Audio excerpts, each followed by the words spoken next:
Latest updates ఎప్పటికప్పుడు పొందడానికి big TV WhatsApp channel follow అవ్వండి. లింక్ డిస్క్రిప్షన్ లో ఉంది.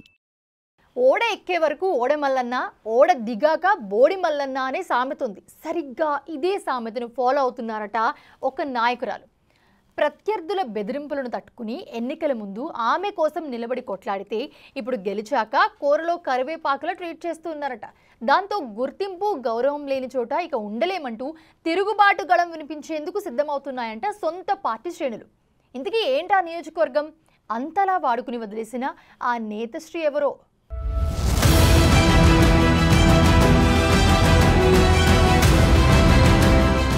అసెంబ్లీ ఎన్నికల ముందు అందరి దృష్టిని ఆకర్షించిన నియోజకవర్గం ఉమ్మడి వరంగల్ జిల్లాలోని పాలకుర్తి.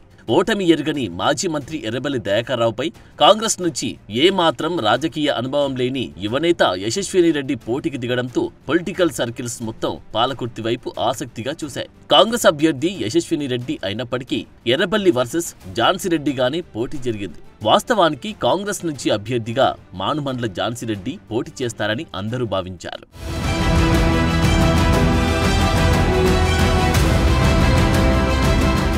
అయితే చివరి నిమిషంలో ఝాన్సీ భారత పౌరసత్వంపై స్పష్టత రాకపోవడంతో స్క్రీనింగ్ కమిటీ ఆ విషయంపై ఫోకస్ పెట్టింది. ఎన్ఆర్ఐ ఝాన్సీరెడ్డి పౌరసత్వం విషయంలో సమస్య కారణంగా ఆమెకు బదులుగా ఆమె కోడలు యశస్విని రెడ్డిని కాంగ్రెస్ అభ్యర్థిగా ప్రకటించింది. పొంగులేటి శ్రీనివాసరెడ్డి ఆశీస్సులున్న ఝాన్సీ మాజీ ఎంపీ రామసహాయం సురేందర్ రెడ్డి సహకారం, కాంగ్రెస్ శ్రేణుల సంపూర్ణ సహకారంతో కోడల్ని గెలిపించుకోగలిగారు.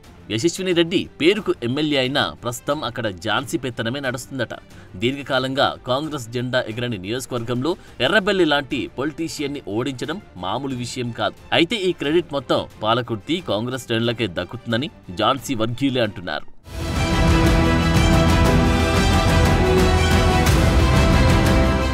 ఎన్నికలకు ముందు అధికార బలంతో ఎంత ఒత్తిడి తెచ్చినా, బెదిరింపులకు గురిచేసినా తట్టుకుని ఝాన్సీరెడ్డి వైపు నిలబడ్డాయి అక్కడి కాంగ్రెస్ శ్రేణులు. పాలకుర్తి విజయం హస్తం విజయం అనడం కన్నా క్షేత్రస్థాయిలో కష్టపడ్డ కార్యకర్తలది అనడంలో సందేహం లేదు. రాజకీయ ఓనమాలు తెలియని యశస్విని రెడ్డి కోసం శక్తివంచన లేకుండా పోరాడి అధికారం కట్టబెడితే ఇప్పుడు తమకు కనీస గుర్తింపు కూడా కరువైందని కాంగ్రెస్ కార్యకర్తలు ఆవేదన వ్యక్తం చేస్తున్నారట. 15 ఏళ్లుగా పార్టీ జెండా మోసి పాలకుర్తిలో హస్తం జెండా ఎగరేస్తే సీన్ రివర్స్ అయి సొంత పార్టీ నేతల వలనే వేధింపులకు గురవుతున్నామని వాపోతున్నారట.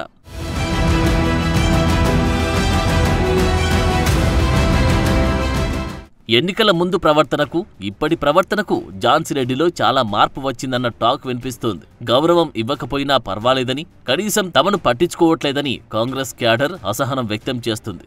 అందుకే పాలకుర్తిలో కాంగ్రెస్ పార్టీ గెలుపు కోసం తీవ్రంగా శ్రమించిన వాళ్ళంతా ఒక్కొక్కరుగా పార్టీకి దూరమవుతున్నారు. పాలకుర్తి కాంగ్రెస్ గెలుపులో ఎస్ఆర్ఆర్ ఇన్ఫ్రా అధినేత శ్రీనివాసరెడ్డి పాత్ర ఎంతో కీలకమైనది. తన ఆర్థిక బలాన్ని కాంగ్రెస్ పార్టీ బలోపేతం కోసం వాడి తిరుగులేని ఆధిక్యమివ్వడంలో కీలక పాత్ర పోషించారు. రాయపర్తి మండలంలో ప్రతి గ్రామంలో తిరుగుతూ శ్రీనివాసరెడ్డి బీఆర్ఎస్ శ్రేణులను కాంగ్రెస్ పార్టీలో చేర్చారు. అంతేకాదు హైదరాబాద్లో స్థిరపడిన పాలకుర్తి ఓటర్లందరినీ ఆత్మీయ సమావేశం ఏర్పాటు చేయడమే కాదు, వారంతా హస్తం గుర్తుకు ఓటేసేలా హైదరాబాద్ నుంచి ప్రత్యేక బస్సులు ఏర్పాటు చేసి ఓటర్లను పాలకుర్తికి తరలించారు. సామాజిక సేవా కార్యక్రమాలతో ప్రజల్లో గుర్తింపు తెచ్చుకున్న శ్రీనివాసరెడ్డి చేరికతో కాంగ్రెస్ పార్టీకి కొండంత బలం వచ్చింది. ఇతర పార్టీలోని నాయకులు సైతం శ్రీనివాసరెడ్డితో చేయి కలిపి హస్తం పార్టీ గెలుపు కోసం పాటుపడ్డారు. ఎర్రబెల్లికి కంచుకోటగా ఉన్న రాయపర్తి మండలంలో శ్రీనివాసరెడ్డి ఊరువాడ ప్రచారం చేసి హోరెత్తించారు. బోనాలు, బతుకమ్మలు, కోలాటాలతో కాంగ్రెస్ క్యాడర్లో జోష్ పెంచారు. ఎన్నికల ముందు ప్రచారంలో దూసుకుపోవడమే కాకుండా పోల్ మేనేజ్మెంట్ చేయడంలో 100% సక్సెస్ అయ్యారు. అంతగా కష్టపడ్డ శ్రీనివాసరెడ్డిని ఎన్నికలు పూర్తయినప్పటి నుండి ఝాన్సీరెడ్డి దూరం పెట్టడంతో తీవ్ర అసంతృప్తితో ఉన్నారు. ఝాన్సీరెడ్డి తీరుతో విసిగిపోయి సైలెంట్ అయిన శ్రీనివాసరెడ్డిని ఎర్రబెల్లి చేరదీశారు. శ్రీనివాసరెడ్డికి కేసీఆర్ సమక్షంలో గులాబీ కండువ కప్పి పార్టీలో చేర్చుకున్నారు. అంతేకాకుండా ఝాన్సీరెడ్డి గెలుపు కోసం తీవ్రంగా శ్రమించి తర్వాత అవమానాలకు గురైన నాయకులందరినీ వ్యూహాత్మకంగా బీఆర్ఎస్లో చేర్చుకునేందుకు ఎర్రబెల్లి పావులు కదుపుతున్నారు. స్థానిక సంస్థల ఎన్నికల నాటికి తిరిగి బలం పెంచుకునేలా ఎర్రబెల్లి అడుగులు వేస్తున్నారు. ఝాన్సీరెడ్డి ప్రస్తుత తీరుతో తీవ్ర అసంతృప్తితో ఉన్న నేతలంతా కాంగ్రెస్కు గుడ్ బై చెప్పబోతున్నారని ప్రచారం జోరుగా సాగుతోంది. ఇదే అదునుగా ఎర్రబెల్లి సైతం వ్యూహాత్మకంగా అడుగులు వేస్తుండటంతో పాలకుర్తిలో కాంగ్రెస్ పార్టీ పతనానికి ఝాన్సీ రెడ్డి కారణమవుతున్నారనే టాక్ పొలిటికల్ సర్కిల్స్ లో వినిపిస్తోంది. పార్టీ అధిష్టానం జోక్యం చేసుకుని పరిస్థితి చక్కదిద్దకపోతే పాలకుర్తి సెగ్మెంట్ సంస్థాగత ఎన్నికల్లో కాంగ్రెస్ కు భంగపాటు తప్పదంటున్నారు.